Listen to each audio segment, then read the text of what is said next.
A paz de nosso Senhor e Salvador, Jesus Cristo. Oh, aleluia!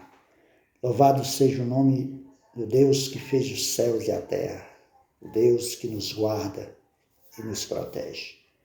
Oh, aleluia! Eu queria meditar hoje, juntamente com a igreja do Senhor, no livro de Salmos, capítulo 55, em diante. Oh, aleluia!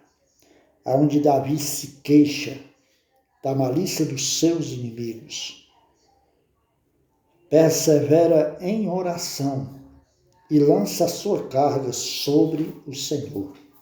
Oh, aleluia! Glória a Deus!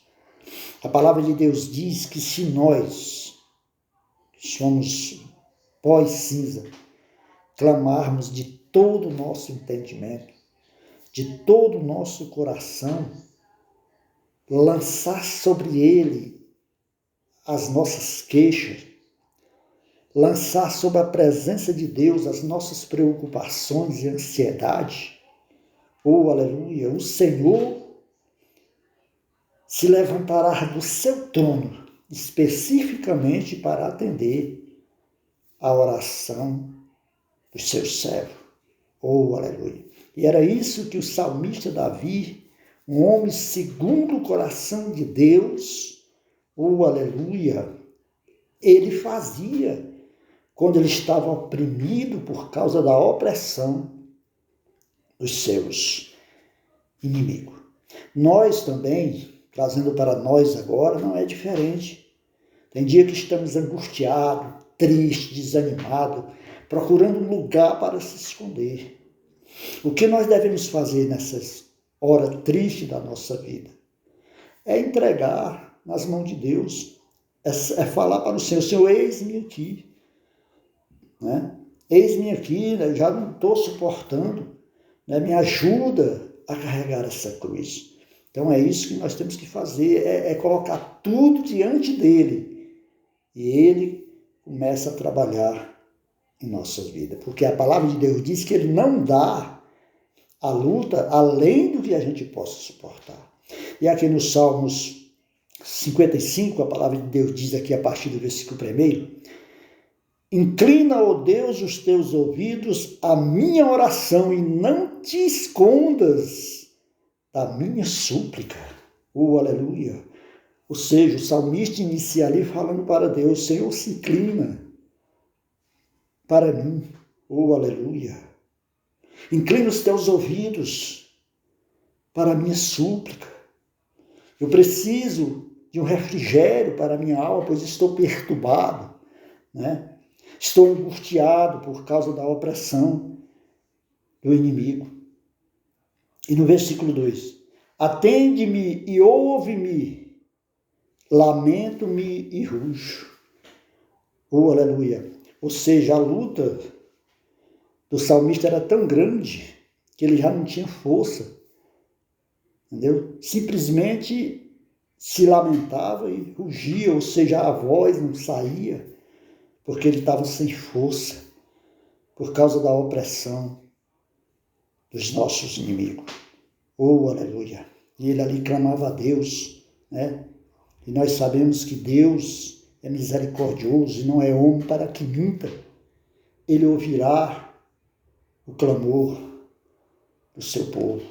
Oh, aleluia! Continua a palavra de Deus no versículo 3. Por causa do clamor do inimigo e da opressão do ímpio. Ou seja, além do inimigo, ainda existiam os ímpios, aquelas pessoas que estavam ao seu lado, ficavam oprimindo, né? Ficavam bancando terror, oprimindo ali o rei. Ali, aqui envolve aqui inveja, olho grande, cobiça, falsidade, traição, pessoas tentando usurpar o trono. Eu quero trazer para hoje, não é diferente. Por que Deus pede para nós orar pelas autoridades? Porque esses homens carregam sobre os ombros o peso de uma nação, ou o peso de um município, ou o peso de um estado, né? Ou realmente o peso de uma nação.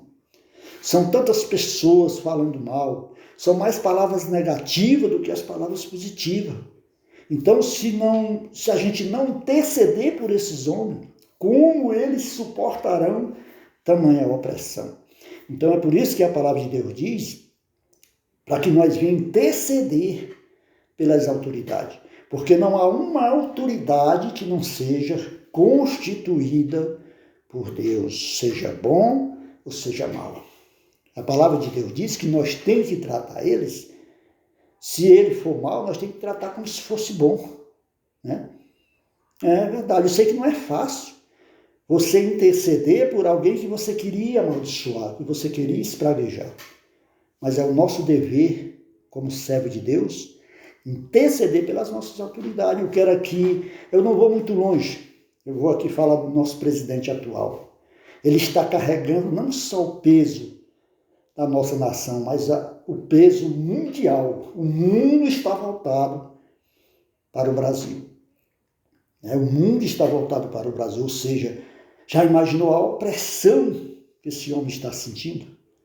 Como ele mesmo chega a dizer que não tem paz nem de dia e nem de noite, ou seja, ele não consegue dormir, o sono da tranquilidade, mesmo estando no meio de confortos, né? Mas ele não consegue por causa da opressão do seu inimigo. E o salmista Davi estava sentindo a mesma coisa, porque aqueles que comiam com ele na mesa, aqueles que estavam junto com eles, era justamente o que se levantava contra ele. Como nós vimos o resultado do próprio filho, né? Absalão, que se levantou contra ele. E é daí por diante. Então, o nosso dever como homem de Deus, como povo de Deus, é interceder por essas pessoas. Quando nós deixamos de fazer isso, nós pecamos, nós estamos em pecado. Por quê? Porque estamos deixando de cumprir um dos mandamentos, uma das ordenanças do Senhor. Oh, aleluia! E continua aqui a palavra de Deus. Versículo 4 do Salmo 55. O meu coração está dorido dentro de mim, e terrores de morte sobre mim caíram. Ou seja, o coração do salmista estava dolorido de tanta opressão, de tanto sofrimento. Ou seja, terrores de morte caíram sobre ele. Oh, glória a Deus! Eu quero aqui trazer para mim, eu que tomei conta de uma congregação, que era que tinha mais pessoas, tinha aproximadamente 40 pessoas, e ali eu lidava com muitas pessoas atribuladas, pessoas sobrecarregadas, né? Com tantos problemas. Aquilo tudo caía sobre mim. E tinha dia que eu faltava não suportar. A angústia era tão grande que eu tinha que cair nos pés do Senhor, colocar sobre ele as minhas preocupações e ansiedade, a opressão, tudo nas mãos dele para que eu pudesse suportar. Porque eu não estava dando conta de carregar aquela cruz com apenas uma congregação, aproximadamente com 40 membros, entre membros e congregados. Agora vocês imaginem uma nação inteira. Que carga carrega esses homens? Que carga carregava Davi, que era rei de Israel? Que carga carrega esses homens que são presidentes das nações? E o que nós temos que fazer? Está sobre nós a responsabilidade de interceder por esses homens para que eles possam suportar. E eu pergunto para vocês, se não fosse a nação, o mundo na realidade intercedendo, né? Porque tanto no Brasil como no mundo existe pessoas cristãs, entendeu? No Brasil é a maioria, nas outras nações é a minoria, mas existe. Então são orações dos santos, são orações dessas pessoas que dá força para esses governantes suportar a opressão do inimigo. Então o salmista Davi aqui, no versículo 4, ele chega a dizer que o coração dele estava dolorido. Ele sentia dor no coração de tamanha opressão e que os terrores da morte baixaram sobre eles. Ou seja, a sombra da noite. Existe um hino que diz, a sombra da noite se aproxima e nela o tentador vai chegar. Ou seja, a noite é tenebrosa, as coisas tenebrosas, as coisas assustadoras, os mistérios da meia-noite, saem tudo na calada da noite, na penumbra, porque eles não gostam da luz. A Bíblia diz que eles não vêm para a luz para que não resplandeça as suas más obras. Aí fala que aquele que é bom, ele vem para a luz, ele gosta da luz, ele sai no dia, ele não vai sair na penumbra da noite, porque ele deseja que as obras boas dele apareçam. Mas quem está nas trevas, sai à noite. Então é necessário que nós venha interceder por essas pessoas. Continuando aqui, o versículo de número 5. Temor e tremor me sobreveio e o horror me cobriu.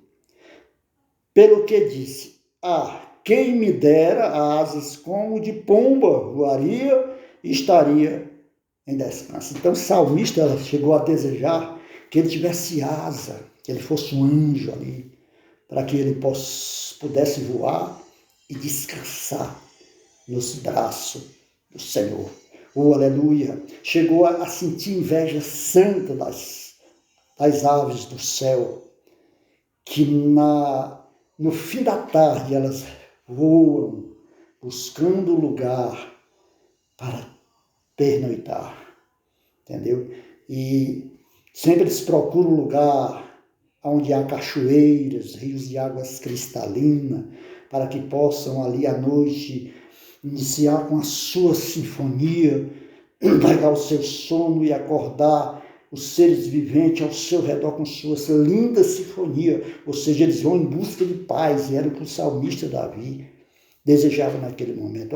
Deus, se eu tivesse asa, como águia eu voaria para estar em descanso, porque grande é o meu sofrimento. E encerrando aqui essa pequena mensagem, do Salmo 55 até o versículo de número 5, aleluia, eu queria deixar aqui um recado que serve para mim e para você que está aí do outro lado assistindo esse vídeo, escutando essa mensagem. Não critique os homens que Deus escolheu para cuidar dessa nação. Ore por eles. Porque se as palavras negativas são mais do que as positivas, toda carga vai cair sobre ele. Mas se as positivas vencer as negativas, ele terá momentos de paz para cuidar da vida dele, da família e dos seus entes queridos e do seu povo. Pois são milhões de pessoas que existem em uma nação e que precisa de um líder comprometido que cuide deles. A Bíblia diz: orai pelas autoridades para que tenham paz sobre a terra. Quando nós oramos pelas autoridades, nós temos paz sobre a terra. Por que o Brasil é um país abençoado? Por que o Brasil é o pai das outras nações? É abençoado e desejado por todas as nações. Porque é um país cristão. É considerado aproximadamente 90% da população brasileira são cristãos. Não importa o tipo de religião deles, mas eles são cristãos, eles creem no Deus verdadeiro. Eles creem em Cristo, em Jesus Cristo, são cristãos de qualquer maneira. Entendeu? Então é por isso que nós vivemos em paz nessa nação. Porque apesar de muitos criticarem, mas tem muitos que abençoam, mais são pessoas abençoando do que os que criticam. Eu sei que existem pessoas cristãs que conhecem a palavra de Deus que ainda falam mal das autoridades. É porque não teve um novo nascimento. E se isso acontece com você, tome essa para você. Se você critica as autoridades, se você fala mal das autoridades, você não nasceu de novo. Precisa nascer de novo. Necessário vos é nascer de novo. Amém? Que Deus abençoe. Que a partir de agora você pare de criticar as autoridades e cumpra o que Deus mandou. Ore por elas, em nome de Jesus.